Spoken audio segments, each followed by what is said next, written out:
Prime Minister Lee Hsien Loong says it's vital to get a pay system which works for Singapore. Weighing in on the debate over ministerial salaries in Parliament today, Mr. Lee said the government accepts recommendations put out by the review committee. He stressed, though, that the issue is not just about how much money ministers will get. He said it's also about ensuring Singapore's future.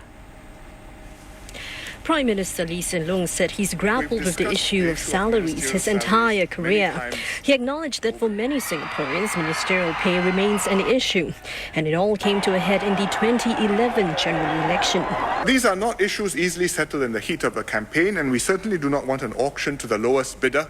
People saying, I will serve for less, and the other person says, I'll serve for even less.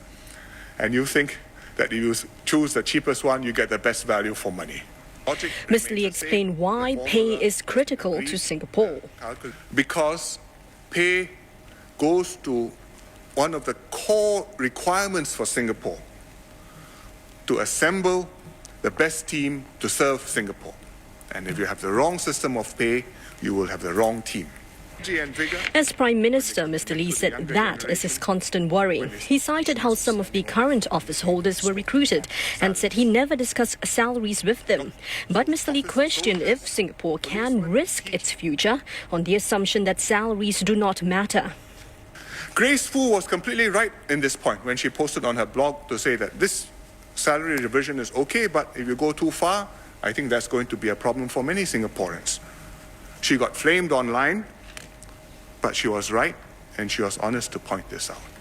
Mr. Lee also agreed that ministers should be accountable whatever the pay, and he shed some light as to how he assesses his team. Discounting the 2 deputy prime ministers, there are currently 10 ministers at the entry-level grade, 1 a grade above that. Mr. Lee did not reveal who they are, but said he expects to, in a steady state, promote more ministers to higher grades. He wants to build a team comprising 3 tiers of ministers, that is, newer ministers developed for heavier responsibilities in future, more experienced ministers overseeing major ministries and areas of work, as well as senior ministers who help coordinate more than one ministry and oversee whole of government issues.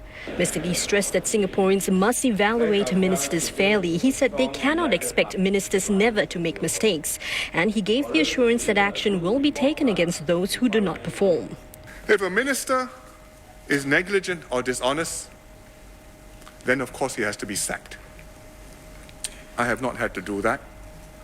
But if a minister doesn't perform well despite all his best efforts, then I may move him to a less demanding portfolio where he is able to perform, or if necessary, I may have to phase him out, discreetly. Mr. Lee added exits are delicate matters and must be handled with dignity. You cannot turn this into a public spectacle and have it deter more good people from entering politics.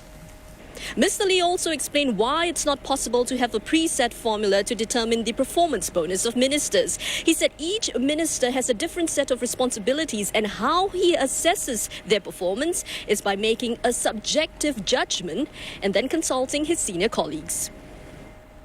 Well, more members of Parliament took part in the second day of debate on political salaries in Singapore, and joining us from the newsroom to tell us more about it is S. Ramesh. Ramesh? Well, MP Vikram Nair of the ruling party rebutted the stand taken by the Workers' Party on the proposed pay for entry-level ministers.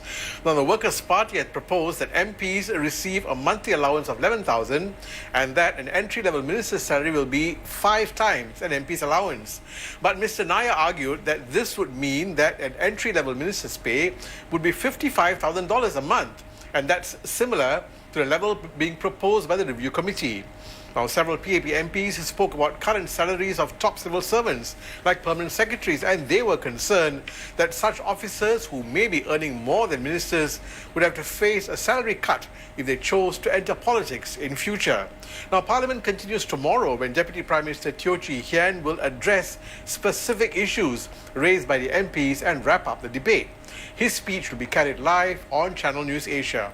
Back to you, Wilin. Thanks very much for that, Ramesh. That was S. Ramesh there on the second day of debate on political salaries in Singapore. Now, there's been an improvement.